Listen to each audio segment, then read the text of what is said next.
नमस्कार, मी श्रद्धाज dream kitchen and ब्लॉग्समध्ये आपले मनापासून स्वागत करते। आज आपण अजिबात चिकट न होणारा मऊसूत लुसलुशीत दाणेदार अननसाचा शिरा बनवणार आहोत।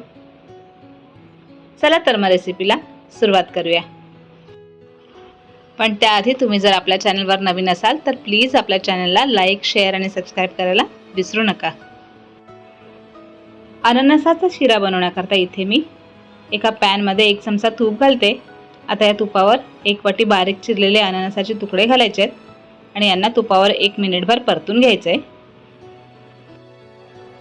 अननसाचे तुकडे तुपावर परतून झाले की यात मी 1 वाटी साखर घालते। ज्या वाटीने आपण रवा मोजून घेतलाय त्याच वाटीने साखर घेतली आहे। हिला सुद्धा हलकसं परतायचं आहे। साखरेला थोडंसं परतून घेतलं की यात मी 1 वाटी अननसाचा पल्प घालते। यामुळे आपल्या शिऱ्याला अननसाचा अजून जास्त छान फ्लेवर येईल। हा पल्प बनवण्याकरता मी 1 वाटी अननसाचे तुकडे मिक्सरमधून छान बारीक वाटून घेतलेत।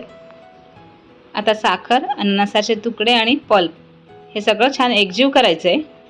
आता ज्या वाटीने आपण रवा घेतला त्याच वाटीने आपण यात 3 वाटी पाणी घालायचं आहे। तुम्ही जर अननसाचा पल्प घालणार नसाल तर 3 ऐवजी 4 वाटी पाणी घालायचं, म्हणजे शिरा अगदी मऊ आणि लुसलुशीत बनेल। इथे आपण 1 वाटी रव्याकरता 1 वाटी साखर, 1 वाटी तूप आणि 3 वाटी पाणी घेतले। आता यात मी थोडेसे केशरचे धागे घालते। या सर्वांना व्यवस्थित एकजीव करून याच्यावर झाकण लावून 5 मिनिटं शिजवून घ्यायचे आहे। 5 मिनिटांनंतर हे अननसाचे तुकडे छान शिजले आहेत। आता याला आपण बाजूला ठेवूयात। असा पायनॅपल शिजवून केलेला शिरा खूपच छान आणि टेस्टी बनतो। आता इथे मी दुसऱ्या पॅनमध्ये 2 चमचे तूप घालते। तूप छान तापलं की यात थोडेसे काजू आणि बदाम घालायचे आहेत आणि हे कुरकुरीत होईपर्यंत सोनेरी रंगावर परतून घ्यायचे आहेत। आता याच पॅनमध्ये मी 1 कप साजूक तूप घालते। आपण 1 कप रव्याकरता 1 कप साजूक तूप घेतले। तूप छान तापलं की यात थोडासा रवा घालून चेक करायचंय। तुपात रवा घातल्यानंतर तो फुलून वर आला म्हणजे आपलं तूप छान तापलंय। आता यात 1 कप रवा घालायचा आहे। नेहमी शिरा बनवताना जाडच रवा घ्यायचा, म्हणजे शिरा पिठासारखा न होता छान दाणेदार बनतो। असं गरम तुपावर रवा परतला की रवा छान पटकन फुलतो। तुम्ही बघू शकता अगदी 5 मिनिटातच आपला रवा छान फुललाय आणि व्यवस्थित भाजला सुद्धा गेलाय। अशा प्रकारे तुम्ही जर गरम तुपावर रवा भाजलात तर तुमचा शिरा कधीच चुकणार नाही। आता हा भाजलेला रवा या अननसाच्या मिश्रणात घालायचा आहे।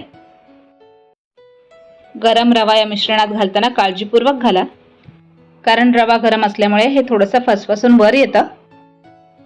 यात रवा घातल्यावर याला छान परतून एकजीव करून घ्यायचं आहे आणि यावर झाकण लावून 5 मिनिटं वाफ काढून घ्यायचे।